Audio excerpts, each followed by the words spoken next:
आज का जो विषय है वो हरियाणा की बेटियों को लेके एक आम आदमी की चिंता, हरियाणा के लोगों की चिंता का विषय है। पहले आपने देखा जींद में एक मामला सामने आया जहां पर स्कूल में छात्राओं के साथ छेड़छाड़, गलत व्यवहार की शिकायतें हुई। काफी लंबे समय की इनएक्टिविटी के बाद सरकार उसमें हरकत में आई उस पूरे मामले में। अब कैथल में ऐसा ही एक मामला सामने आ रहा है जिसमें यही शिकायतें हैं। इससे यह पता चलता है कि बच्चे अगर स्कूल पढ़ने जाए तो वहां सुरक्षित नहीं है। हरियाणा में इस तरह का माहौल बनता जा रहा है। अगर कोई महिला काम पर जाए वहां सुरक्षित नहीं है। गलियों में, सड़क चौराहे पर हरियाणा की महिलाएं सुरक्षित नहीं है, बेटियां सुरक्षित नहीं है। हरियाणा के सरकार में बैठे हुए मंत्रियों से हरियाणा की बेटियां सुरक्षित नहीं है। और अब जो आंकड़े आए हैं एनसीआरबी के कुछ दिन पहले, वो बहुत ही चौंकाने वाले हैं। महिलाओं के लिए पूरे देश में सबसे असुरक्षित जगह हरियाणा बन गया है। एनसीआरबी का जो डेटा है वो बताता है कि हरियाणा में रेप के केसेस अगर आप देखेंगे तो पंजाब से 2.5 गुना है। पंजाब की पॉपुलेशन हमसे ज्यादा है, पंजाब बॉर्डर स्टेट है, उसके बावजूद पंजाब से 2.5 गुना ज्यादा दुष्कर्म के मामले हरियाणा में हैं। अगर आप देखेंगे किडनैपिंग के केसेस तो पंजाब से 2 गुने से भी ज्यादा केसेस हरियाणा के अंदर। यह साफ तौर पे दिखाता है कि पुलिस व्यवस्था हरियाणा के अंदर पूरी तरह धराशायी हो चुकी है। कानून व्यवस्था को संभालने में भारतीय जनता पार्टी की सरकार पूरी तरह से विफल है और भाजपा सरकार के मंत्रियों का ध्यान किन्हीं और चीजों की तरफ है। हरियाणा की बहन बेटियों के मान सम्मान की रक्षा की तरफ बिल्कुल नहीं है। इसका ही रिजल्ट है कि हरियाणा में महिलाओं के खिलाफ अपराध लगातार बढ़ते जा रहे हैं। आप देखिए, गृह मंत्री ने यह कहा कि 372 आईओज ने ठीक से अपना काम नहीं किया, उनको सस्पेंड किया जाए, लेकिन आज तक सस्पेंड नहीं हुए। जिस प्रदेश में गृह मंत्री का इतना इकबाल नहीं है कि पुलिस उसकी बात मानती हो, अगर गृह मंत्री की बात ही पुलिस विभाग नहीं मान रहा है तो फिर कानून व्यवस्था चलेगी कैसे हरियाणा के अंदर? कानून व्यवस्था सुचारू रूप से काम कैसे कर पाएगी? यह सवाल खड़ा हो गया है। अनिल विज जी पूरी तरह से अपने दोनों विभागों में, गृह मंत्रालय में भी और स्वास्थ्य विभाग में भी, पूरी तरह से अपनी जिम्मेदारी निभाने में फेल साबित हुए हैं। स्वास्थ्य मंत्रालय पिछले 2 महीने में सिर्फ 2 फाइलें क्लियर कर पाया, जबकि 2,500 फाइलें पेंडिंग है स्वास्थ्य मंत्रालय के अंदर। ये सारी चीजें ये बताती हैं कि या तो अनिल विज जी अपने काम को करने में, अपनी जिम्मेदारी निभाने में सक्षम नहीं है, या फिर उनकी लड़ाई मुख्यमंत्री जी से इतनी ज्यादा बढ़ गई है कि उसके सामने हरियाणा के लोगों की सुरक्षा भी उन्होंने दांव पे लगा दी है, ताक पे रख दी है। और हरियाणा में महिलाओं के खिलाफ अपराध और जनरल अपराध में बहुत तेजी से बहुत ज्यादा वृद्धि हुई है। इसलिए हरियाणा के लोगों को, हरियाणा की बहन बेटियों की रक्षा को लेकर के आम आदमी चिंतित है। उसी चिंता को जाहिर करने के लिए आज हम आपके समक्ष यहां पर आए हैं। कोई और आपके सवाल हैं तो आप पूछ सकते हैं। इसमें मनमुटाव की बात की गृह मंत्री और मुख्यमंत्री के बीच, तो क्या पता चल पाया किन मुद्दों को लेकर इनका जो आपस में मनमुटाव होगा? देखिए, ये तो मैं नहीं कह सकता कि इन दोनों को एक दूसरे की शक्ल पसंद नहीं है, कि काम पसंद नहीं है, कि पॉलिटिकल राइवलरी है, लेकिन इतना स्पष्ट है कि शुरुआत से ये चला आ रहा है।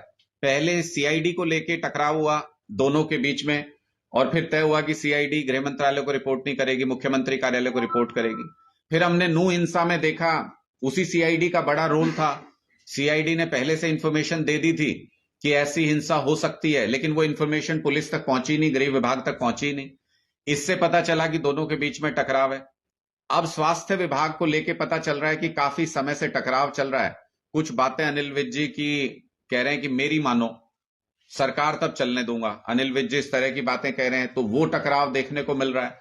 और जिस तरीके से गृह मंत्री के आदेश के बाद भी पुलिस विभाग के द्वारा उसका पालन नहीं किया जाना, वो अपने आप में बताता है कि कहीं ना कहीं ऊपर से शय मिल रही है अधिकारियों को कि ये गृह मंत्री को बाईपास कीजिए। तो या तो उनको गृह मंत्री से हटा दीजिए, आप अपनी पसंद का गृह मंत्री बना लीजिए। प्रदेश के लोगों को आपके आपसी मनमुटाव, टकराव की वजह से प्रदेश के लोगों को क्यों भुगतना पड़े, इसका सवाल भारतीय जनता पार्टी को इस सवाल का जवाब देना चाहिए और इस व्यवस्था को दुरुस्त करना चाहिए। क्योंकि इस वक्त चाइनीज निमोनिया का भी खतरा मंडरा रहा है पूरे देश पर, प्रदेश पर। हमको अलर्ट रहने की, पहले से तैयारी करके रखने की जरूरत है। ऐसी स्थिति में स्वास्थ्य विभाग का काम ना करना, एक तरीके से पैरालाइज हो जाना, वो बहुत खतरनाक है। और गृह विभाग का पैरालाइज हो जाना, उसमें पुलिस द्वारा आदेशों का पालन नहीं करना, गृह मंत्री की नहीं चलना, गृह मंत्री का अपने काम में इंटरेस्ट नहीं लेना, ये सारी चीजें ये बताती हैं कि हरियाणा के लोगों की सुरक्षा भाजपा की प्रायोरिटी में नहीं है, जिसका नतीजा हम देखने को मिल रहा है। हमें अपराध लगातार बढ़ रहे हैं। कहीं ऐसा तो नहीं है कि वो माइंड डाइवर्ट करने के लिए कुछ ऐसा मैच फिक्सिंग कर रहे हो, दूसरे मुद्दों से ध्यान हटाने के लिए भी आपस में ये शो करते रहो? देखिए, अगर मैं आपकी बात को मानूं तो ये बहुत ही शर्मनाक है, ये निर्लज्जता है भारतीय जनता पार्टी की कि अगर वो ध्यान भटकाने के लिए ऐसी सिचुएशन में सरकार को ले आए जहां पर रेप के केसेस पंजाब से 2.5 गुना ज्यादा हरियाणा के अंदर हो जाएं, जहां किडनैपिंग के केसेस पंजाब से 2 गुने से भी ज्यादा हरियाणा के अंदर हो जाएं। बिल्कुल हमारा पड़ोस का स्टेट है, वहां पे हमारी सरकार बनने से पहले वहां भी अपराधों का यही बोलबाला था, लेकिन ये स्टार्क डिफरेंस दिख रहा है। एक सरकार जो काम कर रही है वहां पर अपराध पर अंकुश लगाया जा रहा है, एक सरकार जो काम नहीं कर पा रही है, आपसे मनमुटाव में लगी हुई है, आपसे लड़ाई में लगे हुए हैं, वहां पर अपराध लगातार बढ़ते हुए दिख रहा है। तो अगर इससे ध्यान हटाना चाहती है भारतीय जनता पार्टी की सरकार ये सब हथकंडे अपना के, तो वो बहुत ही शर्मनाक है, अशोभनीय है। आपने छात्राओं का मामला, स्कूल छात्राओं का जिक्र किया है, पहले जींद, पहले हिसार भी था, अब कैथल, आगे न जाने कितने। इस तरह का क्या कोई षड्यंत्र या कोई गिरोह सक्रिय नहीं है? देखिए, मुझे लगता है कि कानून का काम सिर्फ अपराध को रोकने भर तक सीमित नहीं होता है, बल्कि एक मैसेज देने का भी कानून का काम है कि अगर कोई अपराधी अपराध करेगा तो वो बचेगा नहीं। अगर अपराधियों के बीच में ये मैसेज होता है कि सरकार कुछ काम नहीं कर पा रही है, अपराधियों को पकड़ नहीं पा रही है, सरकार का इकबाल बुलंद नहीं है, तो अपराधियों के हौसले बढ़ते जाते हैं और अपराध भी बढ़ता जाता है। पहले ऐसे बहुत सारे केसेस हुए हैं जिसमें कि कार्रवाई जैसी होनी चाहिए उतनी स्ट्रिक्ट कार्रवाई नहीं हुई।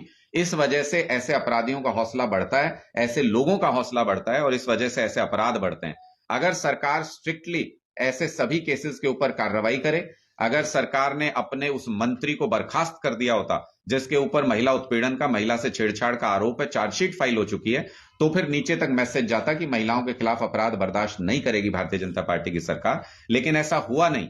आपने एक ऐसे मंत्री को सिर पे बिठा रखा है पूरे हरियाणा के, जिसके ऊपर हरियाणा की बेटी से छेड़छाड़ का मामला है, तो फिर बाकी सबको तो मैसेज है ही कि सब अपने दोस्तों को, रिश्तेदारों को बचा लेंगे। भारतीय जनता पार्टी की सरकार में महिला का अपमान करने वाले व्यक्ति को बचा लिया जाएगा। अगर ये मैसेज है तो फिर अपराधियों के हौसले बुलंद होना लाजमी है। आज ही कई अखबारों में रिपोर्ट है, ये जो 3 राज्यों के चुनाव के बाद आम आदमी पार्टी और कांग्रेस विधानसभा में साथ साथ आ सकती हैं। आपकी क्या टिप्पणी करना चाहिए?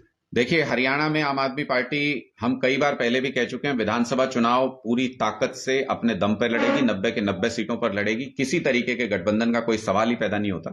ये जो 5 राज्यों के चुनाव का नतीजा आया, खासकर 3 राज्य जो उत्तर भारत में आते हैं, इनका जो नतीजा आया, उससे स्पष्ट तौर पे ये बात समझ में आती है कि कांग्रेस के बस की बात नहीं है भारतीय जनता पार्टी से मुकाबला करना।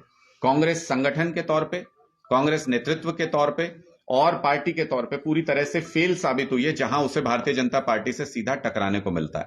आप देखिए, सबने ओपन स्पेस दे दिया। जितने भी एलआई पार्टनर थे, जितने भी इंडिया गठबंधन के साथी थे, सबने अपना हाथ नीचे कर लिया, अपने एफर्ट्स कम कर लिए कि कांग्रेस और बीजेपी की सीधी लड़ाई होने दीजिए तीनों प्रदेशों में। उस सीधी लड़ाई में भी कांग्रेस पार्टी भारतीय जनता पार्टी को नहीं हरा पाई। तो इसका मतलब ये अक्षम है, ये कर नहीं सकते। आज पूरे हरियाणा में ये मैसेज है कि कांग्रेस के बस की बात नहीं है, नया विकल्प ढूंढो। इस चुनाव के बाद समीकरण भी उत्तर भारत में काफी हद तक बदल गए हैं।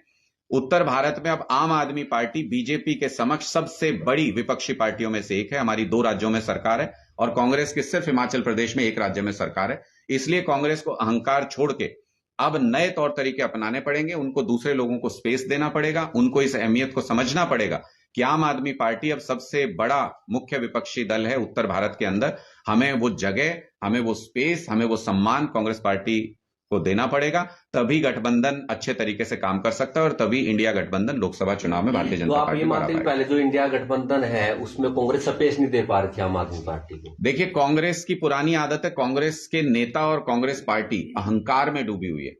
जब बहुत सारे दलों ने ये कहा, अखिलेश यादव जी ने भी यही कहा था मध्य प्रदेश चुनाव में, आम आदमी पार्टी ने भी बार बार ये कहा कि जब एक ही लक्ष्य को लेकर के चुनाव लड़ रहे हैं, और ये लोकसभा से पहले का चुनाव था, और पहले शुरू में ये पूरी मैसेजिंग थी कि कांग्रेस पार्टी तीनों स्टेट्स में जीत जाएगी, उसके बावजूद भी किसी जीते हुए चुनाव को हार जाना, यह अपने आप में दिखाता है कि कांग्रेस पार्टी में न नेतृत्व क्षमता बची है, न उनके पास संगठन बचा है, और सबसे महत्वपूर्ण, कुछ दिन पहले बात हो रही थी, ये पनौती कुछ चर्चा चल रही थी। इस चुनाव में देखो ना कौन है पनौती। हरियाणा से भूपेंद्र सिंह हुड्डा जी को ऑब्जर्वर बना के भेजा राजस्थान में, वहां खूब प्रचार किया बाप बेटे ने। हरियाणा से सुरजेवाला जी को प्रभारी बना के भेजा मध्य प्रदेश में। हरियाणा से कुमारी शैलजा जी को प्रभारी बना के भेजा छत्तीसगढ़ में।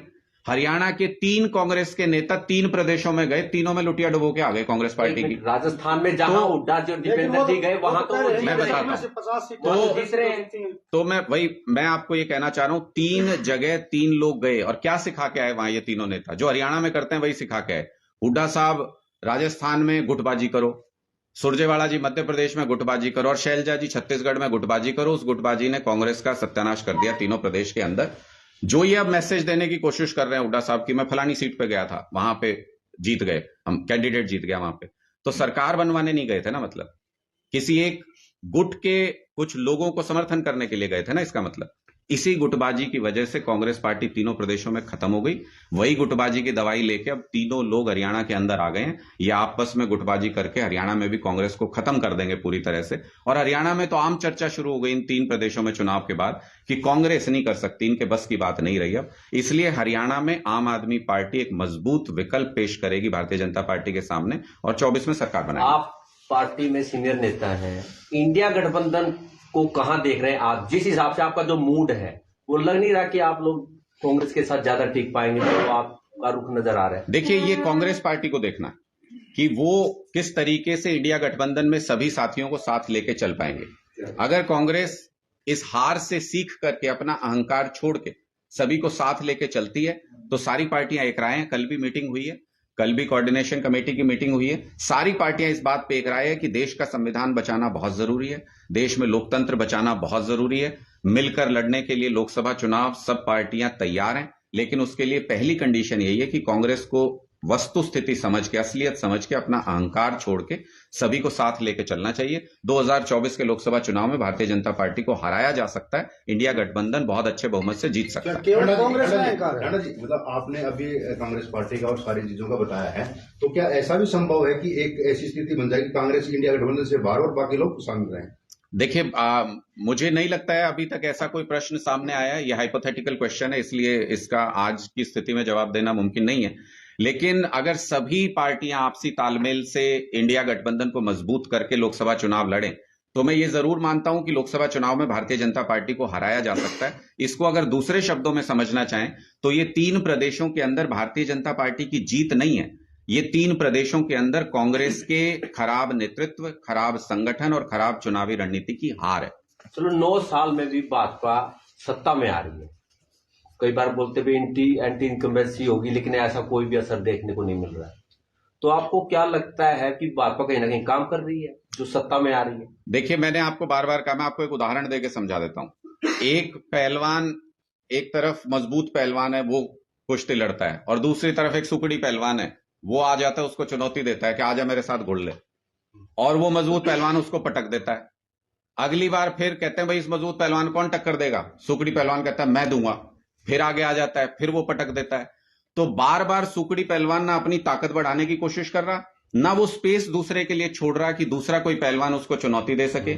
इसमें कांग्रेस वो सुकड़ी पहलवान है और भारतीय जनता पार्टी उसको पटकनी देके उस मुकाबले को जीतती आ रही है। जिस दिन सुकड़ी पहलवान स्पेस छोड़ेगा और दूसरे को स्पेस दे देगा, उसी दिन कोई दूसरा लंगोट फेर जाएगा इस पूरे। सुकड़ी पहलवान अब भी इस स्थिति में है कि उसका स्पेस खाली करे जब कोई दूसरा आए। देखिए, ये समझने की बात है कि कांग्रेस को ये स्पेस दूसरी पार्टियों को देना पड़ेगा जहां तक लोकसभा चुनाव का सवाल है। अब हमारी जैसे पार्टी, आम आदमी पार्टी, उसके बहुत सीमित संसाधन है। हमारे पास इनकी तरह करोड़ों अरबों रुपया नहीं है, इन पार्टियों की तरह हमारे पास सीमित संसाधन है, और धीरे धीरे हम अपना संगठन पूरे देश में तैयार कर रहे हैं। एक रात में हम पूरे देश में चुनाव नहीं लड़ सकते, ये असलियत है, असलियत को समझ के चलना चाहिए।